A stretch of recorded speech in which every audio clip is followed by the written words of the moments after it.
Good morning friends, Palashi লাইফস্টাইলে সবাইকে welcome. তো ফ্রেন্ডস, তোমরা সবাই কেমন আছো? আশা করি প্রত্যেকে ভালো আছো, আর আমিও ভালো আছি।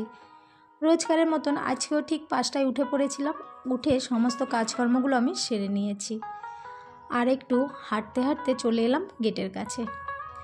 আর এই গেটের সামনে এত সুন্দর পরিবেশটা দেখে আমার এতটাই ভালো লাগে, তোমাদের কি বলবো, তাই ক্যামেরায় তুলে নিলাম। সকালবেলা সমস্ত কাজকর্ম সেরে বাবুকে টিফিন বানিয়ে দিয়েছি, আবার বাবুকে স্কুলেও পাঠিয়েছি। আর বাবু স্কুলে চলে গেছে, আর আমি দেখো একদম রেডি হয়ে গেছি জামা কাপড় নিয়ে কাচতে যাব বলে। আমার রান্নাঘরটা পুরো ছড়ানো ছিটানো রয়েছে, কিচ্ছু গুছাইনি। ভাবলাম প্রথমে জামা কাপড় কেচে আসি, রোদ উঠে যায় তো বেলা হলে, এই কারণে খুব তাড়াতাড়ি আমি জামা কাপড়গুলো কাচতে চলে গেলাম। আর জামা কাপড়গুলো কেচে আমি চলেও এসেছি। তোমাদের দাদা আবার মজা করে বলছে আমি নাকি লন্ড্রিওয়ালি হয়ে গেছি। বাংলা কথায় যাকে বলে ধোপা। পরিবারের জামা কাপড় কাচতে গিয়ে যদি ধোপা হতে হয় তাই হলাম, তাই না? আমি কেন, সব মহিলাদেরই জামা কাপড় কাচতে হয়। আর তারা কি সবাই ধোপা বলো তো তোমরা? অবশ্যই কমেন্ট করে জানিও, এটা কি আমি ঠিক বললাম নাকি বেঠিক বললাম।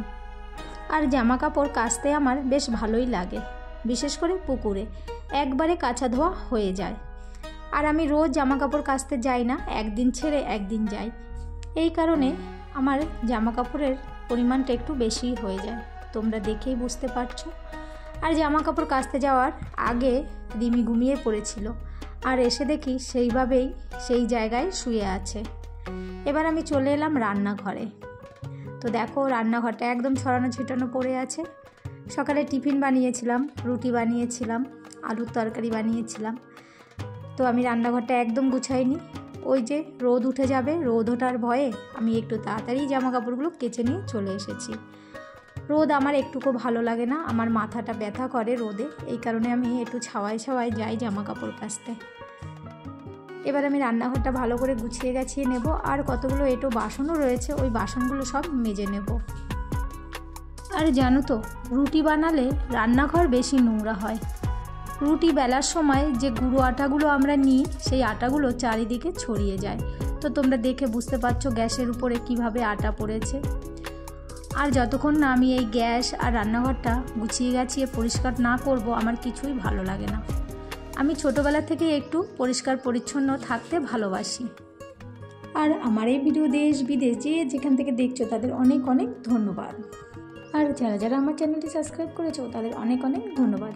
আর যারা এখনও আমার চ্যানেলটি সাবস্ক্রাইব করোনি তাদের কাছে একটাই অনুরোধ, তোমরা প্লিজ চ্যানেলটি সাবস্ক্রাইব করে আমার পাশে থেকো, আমাকে একটু সাপোর্ট করো।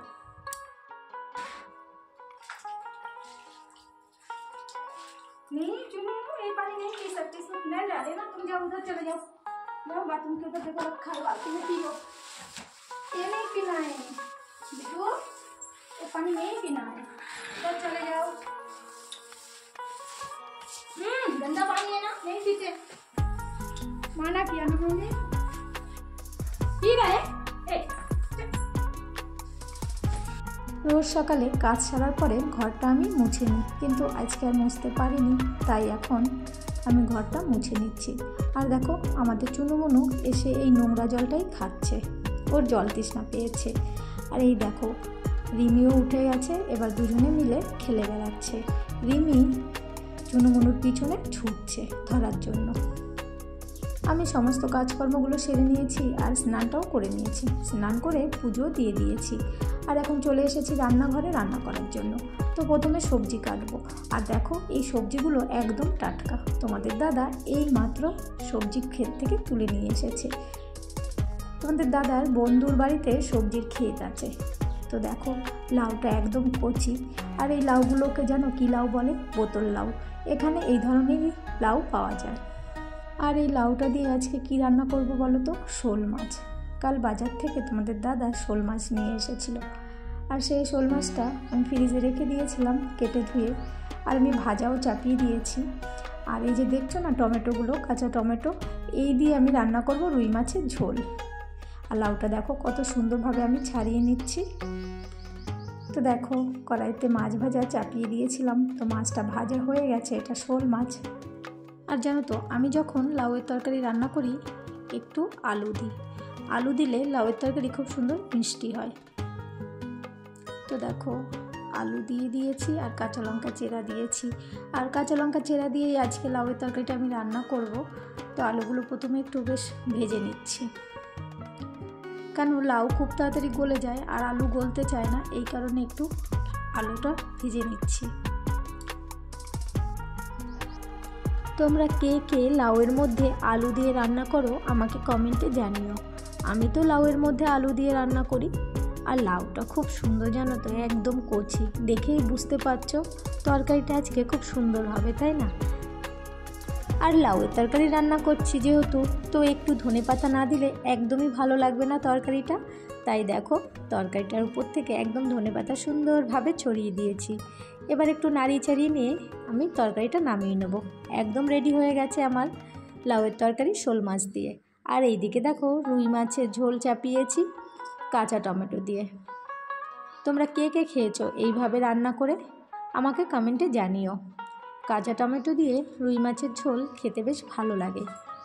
আর দেখো আমি দিয়ে দিলাম জিরের গুঁড়ো। রান্নাবান্না তো আমার হয়ে গেছে, তোমাদের দাদাকেও খেতে দিয়ে দিয়েছি। আর আমি এখন ভাত খাবো, তাই আমি অল্প করে ভাত নিয়ে নিচ্ছি। আর বাবু এখনই আসবে, আসার সময় হয়ে এসেছে। আর বাবু এসে না খেতে আর চায় না, কারণ অবেলা হয়ে যায় আর টিফিন করে স্কুলে, এই কারণে এসে আর খেতে চায় না। অনেকক্ষণ খেলাধুলো করে তারপরেই খাওয়া দাওয়া করে। তো বাবু আমার চলে এসেছে, ও রিমির সঙ্গে খেলাধুলা করছে। আর দেখো রিমি চলে গেছে একদম রোদের মধ্যে দৌড়ে। আমাদের রিমি সব সময় খেলাধুলার মধ্যেই থাকে, ওই দেখো না একা একা খেলে বেড়াচ্ছে। তো ফ্রেন্ডস, আমার ভিডিও তোমাদের কেমন লাগলো অবশ্যই কমেন্ট করে জানিও। ভিডিও যদি ভালো লাগে একটা লাইক করে দিও। আর চ্যানেলে যারা নতুন আছে চ্যানেলটি সাবস্ক্রাইব করে পাশে থেকো। আর পাশে থাকা বেল আইকন বাটন প্রেস করে দিও, তাহলে আমার নতুন নতুন ভিডিওর আপডেটগুলো তোমাদের কাছে খুব শীঘ্রই পৌঁছে যাবে। তো ফ্রেন্ডস, আজকের ভিডিও আমি এখানে শেষ করছি। দেখা হবে নেক্সট ভিডিওয়ে। তোমরা সবাই ভালো থেকো আর সুস্থ থেকো। বাই।